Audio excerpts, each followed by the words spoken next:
السلام علیکم dear student, حکومت پنجاب کا ہونہار مستحق طلبہ طالبات کی اعلیٰ تعلیم کے لیے اسکالرشپ پروگرام جاری کر دیا گیا ہے،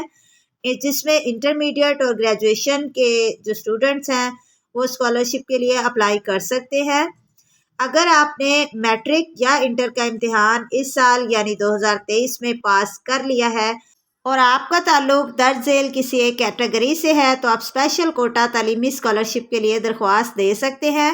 اور اس کے لیے محکمہ انسانی حقوق و اقلیتی امور حکومت پنجاب کے تحت ہونہار اقلیتی طلبہ طالبات کے لیے اضافی وظائف بھی دیے جائیں گے۔ اب میں آپ کو بتاتی ہوں کہ کون کون سے طلبہ اس میں اپلائی کر سکتے ہیں۔ نمبر 1، یتیم طلبہ و طالبات جن کے والد وفات پا چکے ہیں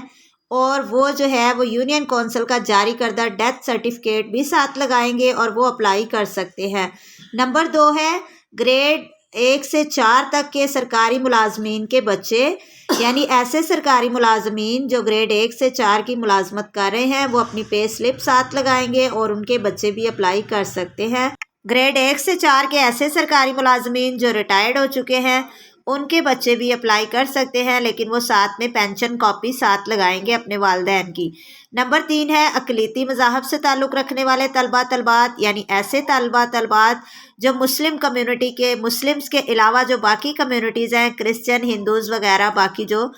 وہ بچے بھی اس میں اپلائی کر سکتے ہیں، لیکن وہ ساتھ اپنا اقلیتی سرٹیفکیٹ ساتھ لگائیں گے۔ اس کے بعد نمبر 4 ہے اسپیشل طلبہ و طالبات، یعنی ایسے طلبہ و طالبات جن کے اندر کوئی معذوری ہے وہ اپنا معذوری کا سرٹیفکیٹ ساتھ لگا کر اپلائی کر سکتے ہیں۔ نمبر 5 ہے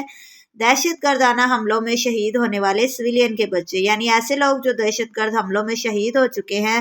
ان کے بچے بھی اس میں اپلائی کر سکتے ہیں، لیکن اس میں وہ ساتھ یونین کونسل کا جاری کردہ ڈیتھ سرٹیفکیٹ ساتھ لگائیں گے۔ اس کے علاوہ گورنمنٹ کی طرف سے یہ کچھ شرائط رکھی گئی ہیں، یہ 3 شرائط ہیں، یہ تینوں پوائنٹ آپ نوٹ کر لیں۔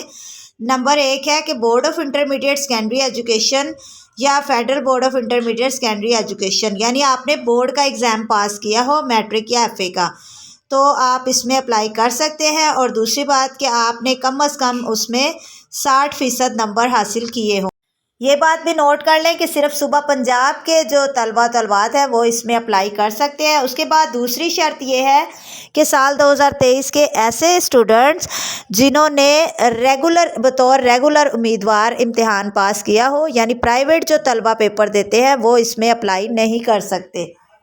اس کے بعد تیسری اور آخری شرط یہ ہے کہ جو بھی بچے اپلائی کریں ان کے جو والدین ہیں ان کی آمدنی جو ہے ماہانہ آمدنی وہ 60,000 سے کم ہونی چاہیے، لیکن اس میں گریڈ 1 سے 4 تک کے سرکاری ملازمین جو ہے ان کی ماہانہ آمدن اگر 60,000 سے زیادہ بھی ہے تو ان کے اوپر یہ شرط لاگو نہیں ہوتی۔ اور اس کے علاوہ جو دہشت گرد حملوں میں شہید ہونے والے لوگ ہیں ان کے جو ہیں وہ بچے وہ بھی اس ماہانہ آمدنی والی شرط ان پر بھی لاگو نہیں ہے۔ اس کے بعد یہ درخواست دینے کا جو طریقہ کار ہے کہ آپ نے اپلائی کہاں پر کرنا ہے، تو یہ آپ نے آن لائن اپلائی کرنا ہے https://student.pef.org.pk/special quota registration۔ تو آپ اس آن لائن ایڈریس کے اوپر جو ہے وہ اپنی درخواست دے سکتے ہیں، لیکن اگر غلط معلومات کی صورت میں آپ کی درخواست کینسل کر دی جائے گی۔ اور اس کے لیے اپلائی کرنے کی جو لاسٹ ڈیٹ ہے وہ 31 جنوری 2024 ہے۔ بات یاد رکھیں کہ آن لائن اپلائی کرنا ہے، ہاتھ سے لکھی ہوئی درخواستیں قابل قبول نہیں ہوں گی اور نہ ہی دوسرے صوبوں کے لوگ جو ہیں وہ اس میں اپلائی کر سکتے ہیں۔ مزید ایسی ہیلپ فل ایجوکیشنل ویڈیوز کے لیے میرا چینل ضرور سبسکرائب کریں، ویڈیو پسند آئے تو لائک ضرور کریں۔ ملتے ہیں نیکسٹ ویڈیو میں، تب تک کے لیے اللہ حافظ۔